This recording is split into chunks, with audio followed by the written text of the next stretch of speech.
Yes, that's true. That's true. I was part of the establishing of that rule, I have to say. He knows that because it's Yeah, yeah, exactly. Actually, true. Actually, yeah, right.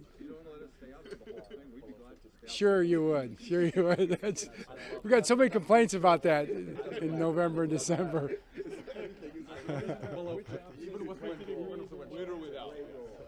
Well, that being the case, it was a great day for football today.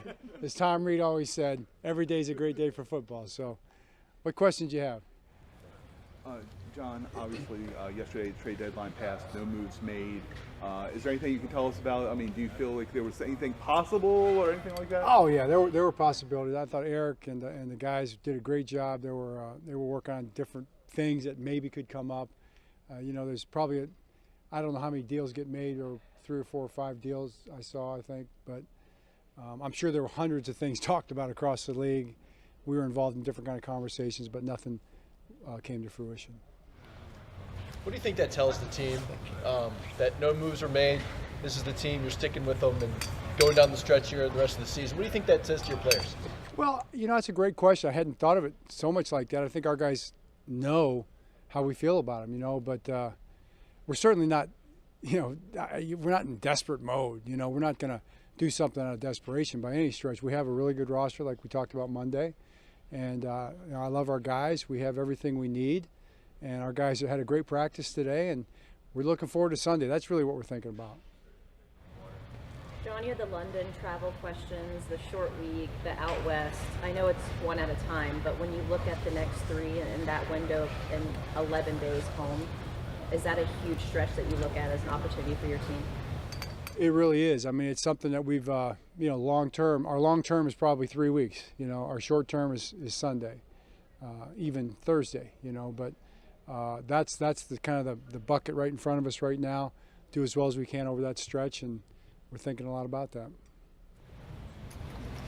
Coach, Brandon Stevens has really emerged. What have you seen from him this season that's really enabled him to play at such a high level? Well, he's just a diligent guy. I mean, Brandon's talented. He was new to the game, kind of a defensive back. He hadn't played it much in college. He was a running back at UCLA, transferred and went to DB. So he's learned a lot, but he's a talented guy, but he's really just diligent about technique, tries to do all the details and the little things right, and it's really showing up in the way he's playing. Almost a sense that there are not too many, but you're at safety. You have now almost a surplus. You get Worley back and Marcus Williams there. The way Gino is playing, is that a problem? Is it a good problem to have that many guys? You want as many playmakers on the field, right? But there's only so many that can be out there. Yeah, well, yeah. I mean, that's what I think you need. We believe in depth. We do believe in building a deep roster. It's something that's been pretty evident probably, over the last many, many years. And so we've been able to weather different challenges that have happened, even in the last few years when we got hit really hard with some challenges. And we still put guys out there that play hard and play well. So, yeah, getting healthier is a big thing. It's still day-to-day, week-to-week, but those guys coming back, I mean, I'm excited to see how ready they are to go. They practiced today, so we'll see where we're at. What are you seeing from Seattle? I don't think a lot of people anticipated them being as fit as they are right now. Yeah, Seattle, I think just the way they operate out there, Coach Carroll, you pretty much kind of, I don't care what it is, they're going to be their personality, right? And that's how they are again. It's a Seattle Seahawks personality. It's what I think he's established there over the last number of years. They play hard. They play with a ton of energy, a ton of confidence.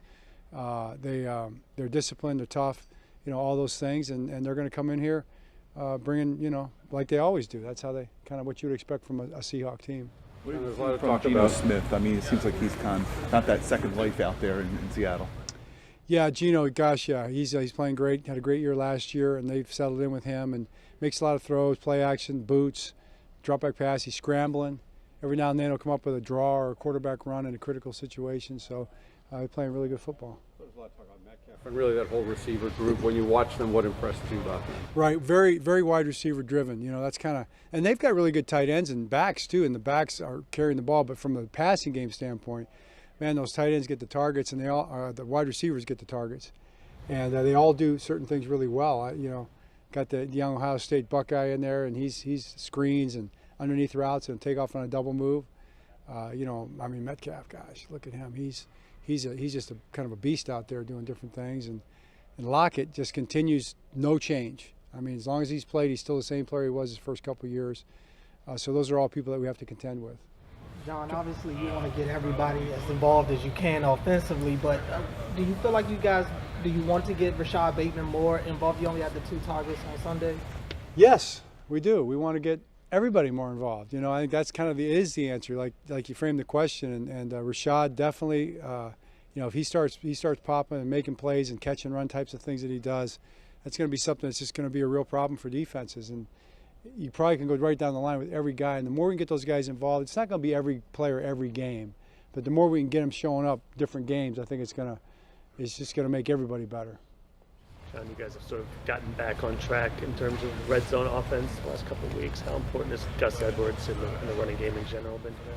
Well, yeah, I mean, the best I think we said it a couple weeks ago when we had the bad game or two that you'd like to run it in, and being able to run it in down there is the best way to do it. It's just the most straightforward way to do it. It's a smaller area to throw, and then off of that you get play action stuff and just straight drop back if they start packing it in there against the run. So.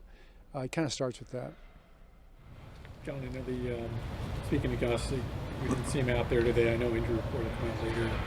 There are a handful of guys that weren't there. Anything concerning or Yeah, nothing really to report that's concerning that way. I think as it goes along in the week, you'll kind of see it unfold that way. All right. Okay, great. Thank you. Thanks, everybody.